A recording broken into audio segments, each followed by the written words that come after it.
भुगतने की चेतावनी दी है। अमेरिका ने समझौते का उल्लंघन किया है। ईरान की सुरक्षा और राष्ट्रीय हित के लिए जो भी कड़े कदम उठाने होंगे, ईरान जरूर उठाएगा। तो जवाबी पलटवार भी लगातार जारी है। दोनों तरफ से अपने अपने दावे हैं, लेकिन दुनिया की चिंता तो बढ़ी गई है। अब इस हमले का असर और कुछ तस्वीरें और डिटेल्स देखिए, क्योंकि ये जो हमला हुआ, इन हमलों के बाद एक बार फिर होर्मुज में तनातनी काफी बढ़ चुकी है। यहां से तेल टैंकर्स के निकलने में फिर मुश्किल शुरू हो गई है। तस्वीर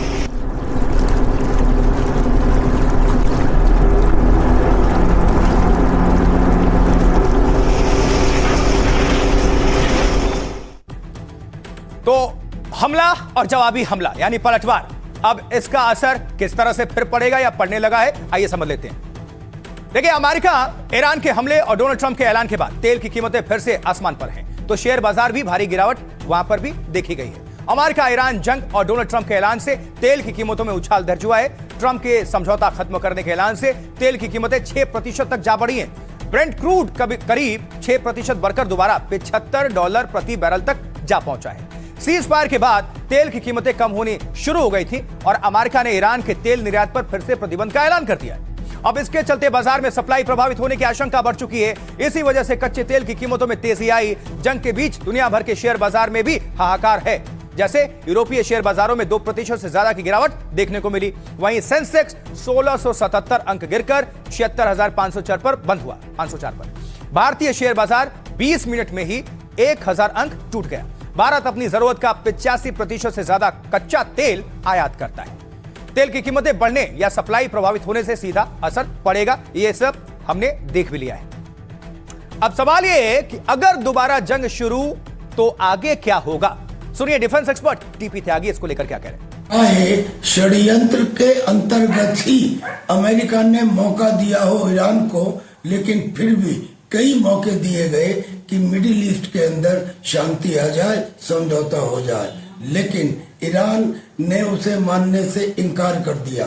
अब जब शोक चल रहा है ईरान के अंदर, अयातुल्ला खोमेनी की शव यात्रा चल रही है, ऐसे में ईरान कहता है कि डोनाल्ड ट्रंप का सर कलम कर दिया जाए।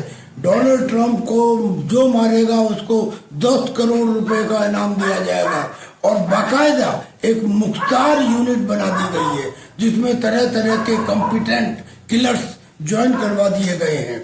यानी ऐसे समय में फिर क्या डोनाल्ड ट्रंप ये कहेंगे कि आओ मैं समझौता करता हूं। और इतना ही नहीं, जब ये कह दिया गया था कि स्ट्रेट ऑफ हॉर्मुज को खुला रखा जाएगा, तब जो जहाज ओमान के तट के पास से अमेरिका के डायरेक्शन में गुजर रहे थे, उनके ऊपर एक बार नहीं 2 बार हमला किया गया और जिसमें उनको नुकसान भी पहुंचा। ऐसे समय में फिर अमेरिका ने ये कह दिया कि अब ईरान के साथ वार्ता करना समय की बर्बादी है, ये बहुत ज्यादा बीमार लोग हैं, लिहाजा सीज फायर खत्म होता है। तो देखिए, जंग की आशंका और दोबारा जंग की शुरुआत के बाद दुनिया के देश टेंशन में हैं। जी, ये जो तस्वीर देख रहे हैं, ये नाटो देशों की जब इकट्ठा हुए सारे वहां के राष्ट्राध्यक्ष, उनकी मीटिंग, मेल मुलाकात और ये फोटो सेशन की तस्वीर से।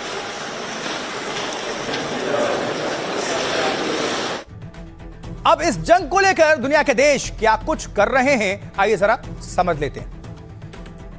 जल्दी से आपको हम बता देते हैं, अमेरिका ईरान टकराव पर चीन की नजर है। चीन ने कहा है कि मिडिल ईस्ट में हालात पर नजर है, युद्ध की चिंगारी भड़काना किसी के हित में नहीं है। अमेरिका और ईरान से समझौता मानने की अपील की गई है। उधर टर्की क्या कर रहा है, मतलब तुर्की कह रहा है। नाटो समिट में ट्रंप की मौजूदगी में तुर्की का बयान सामने आया। एर्दोगन ने समझौते को लेकर डोनाल्ड ट्रंप की सराहना की है। होर्मुज में कूटनीतिक सहित हर संभव मदद का ऐलान किया गया है।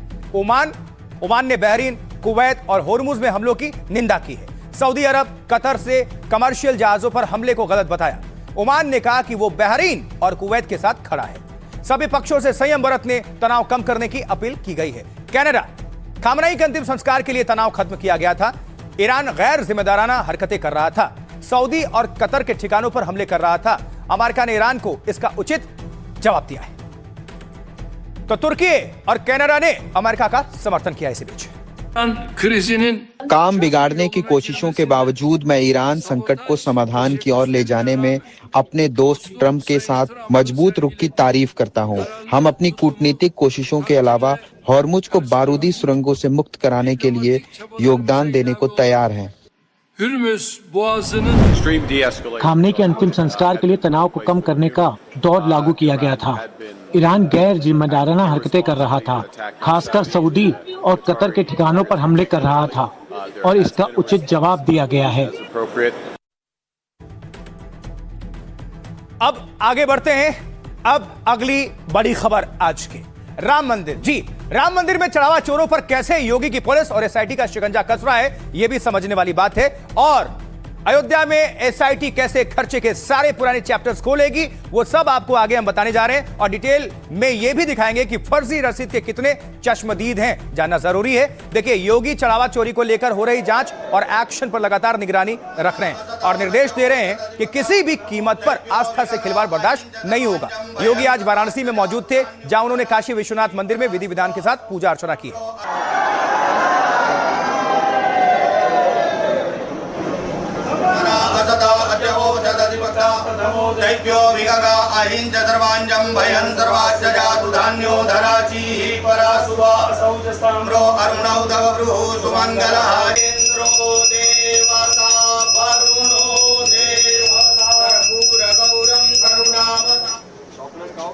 तो बाबा विश्वनाथ की पूजा के बाद योगी आदित्यनाथ बच्चों से भी मिले। किसी बच्चे को योगी ने दुलारा तो किसी को चॉकलेट देते नजर आए।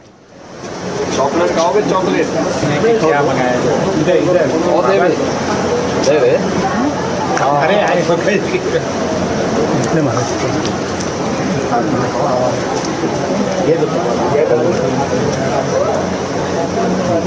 हाँ, नाम बोलो। इसका नाम?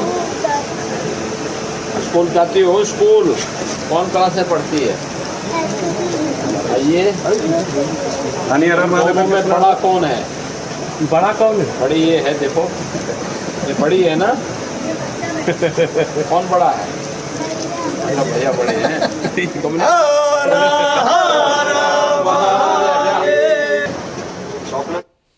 तो इस तरफ योगी बच्चों को चॉकलेट दे रहे थे और उधर मध्य प्रदेश में क्या हो रहा था, आइए देखते हैं। देखिए, एमपी के हरदा में कांग्रेस कार्यकर्ता हनुमान जी के सामने अर्जी दे रहे थे और चढ़ावा चोरी के खिलाफ कांग्रेस लगातार विरोध कर रही है और मंदिर में यह भी उसके प्रदर्शन का एक तरीका है।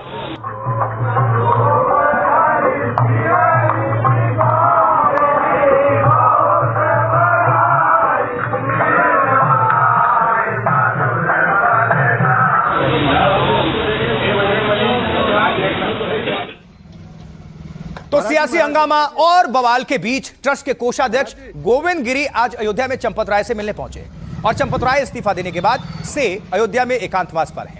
चंपत राय से मिलने के बाद गोविंद गिरी राम मंदिर पहुंचे। ही महाराज जी एक मिनट। महाराज जी,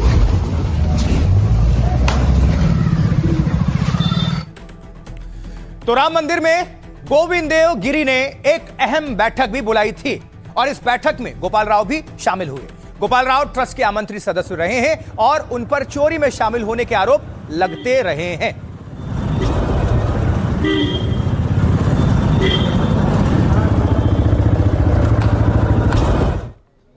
लेकिन गोविंद गिरी से मुलाकात पर क्या बोले गोपाल राव और क्यों कह रहे हैं कि वो ट्रस्ट से ना हटाए गए हैं और ना उन्होंने कोई गड़बड़ी की है। कुछ नहीं बोल, क्या बातचीत हुई? क्या बातचीत हुई बाबूजी? सहज मिलना था, मिलने के लिए आया था बस। क्या गया है? आज को मंडे से बात किया गया, क्या कहेंगे इसके लिए? नहीं, किसी को बाहर नहीं किया है। नहीं, गलत है, गलत संदेश है। अरे गलत इस तरीके से आप क्या कहेंगे आप? बैठिए, बंद कराइए। मंदिर में हम रहेंगे। हाँ, रहेंगे। ठीक है। और इधर ट्रस्ट के सदस्य और बड़े पदाधिकारी आज अयोध्या में दिखे तो 3 आरोपियों को भी पुलिस ने जेल से अपनी रिमांड में ले लिया। पुलिस को अनुकल्प मिश्रा, लवकुश मिश्रा और करुणेश पांडे की 40 घंटे की कस्टडी मिली। हट जाओ, आगे से साइड हो जाओ। निकल रहे हैं और जो है तीनों आरोपी दिखाई पड़ रहे हैं। पुलिस ने आरोपियों से पूछताछ और राज उगलवाने भी शुरू कर दिए हैं। अयोध्या में निशानदेही के लिए ले गए आरोपियों को पुलिस कई जगह ले गई है। ये देखिए, मुलाकात करते थे, लव कुश है, आते थे, अनुकल्प यहाँ चोरी का पैसा था। किसके कहने पे तूने चढ़ावा चोरी किया है? किसके कहने पे तूने चढ़ावा चोरी किया? बताओ जल्दी।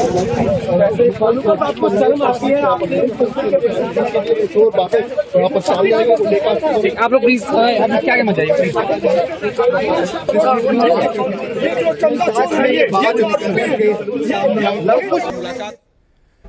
तो जैसे जैसे जांच आगे बढ़ रही है, कुछ ना कुछ खुलासे भी सामने आ रहे हैं। इस बीच चढ़ावा चोरी पर एक और खुलासा हुआ है। क्या है? देखिए, एक रसीद बुक मिली है और देखने में एकदम असली लगती है, लेकिन आरोपियों ने फर्जी रसीद ये बुक छपवाई थी। इससे वो चंदा अपनी जेब में रखते और किसी को भनक तक नहीं लगती थी। ये देखिए,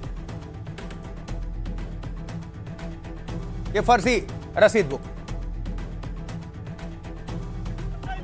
तो आरोपियों से जब चढ़ावा चोरी और फर्जी रसीद बुक पर सवाल किया गया तो देखिए जरा कैसे वो बचते और भागते नजर आए। क्या कहोगे अपनी सच्चाई में? तुमने चंदा चोरी की है? चंदा चोरी तुमने की है? चंदा चुरा देते गाड़ी बुक करी थी। अपने सफाई में कुछ कहोगे?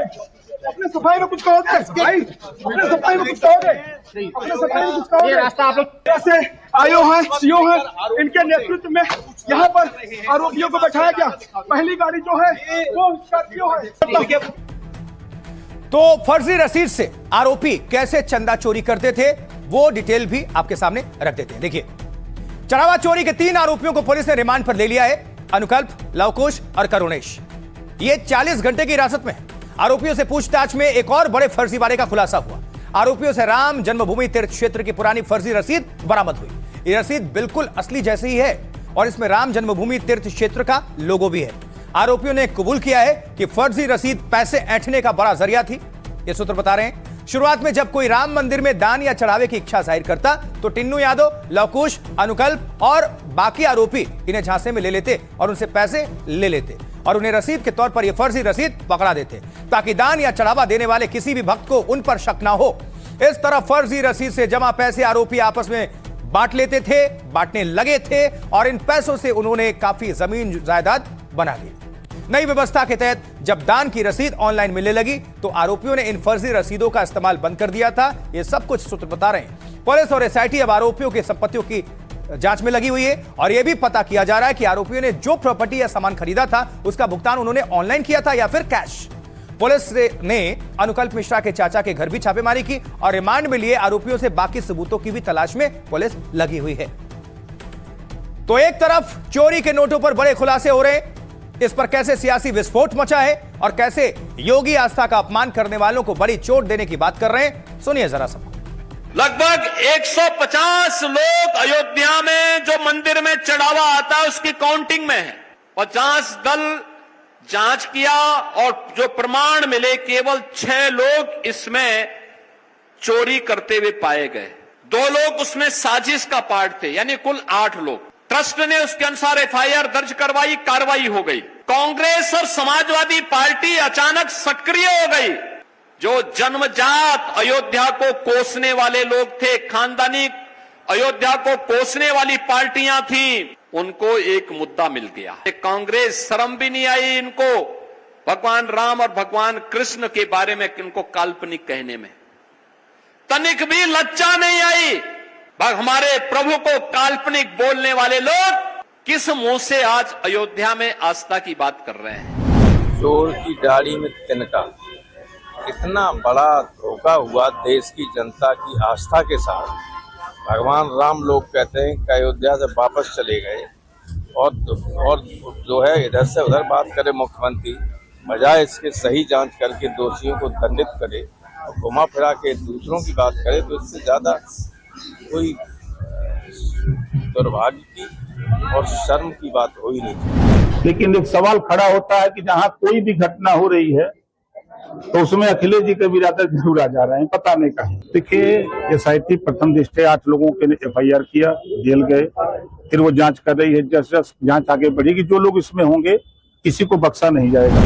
जो अफवाह चल रही है, एक ही घटना हुई है चोरी का दान पात्र में। दान पात्र के चोरी को छोड़ करके बाकी सभी गलत है।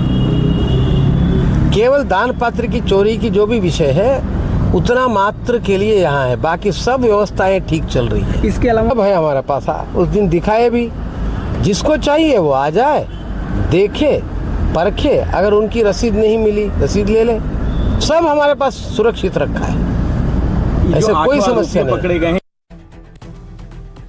एसआईटी की टीम लगातार चढ़ावा चोरी और काउंटिंग में हुई गड़बड़ी की जांच कर रही है।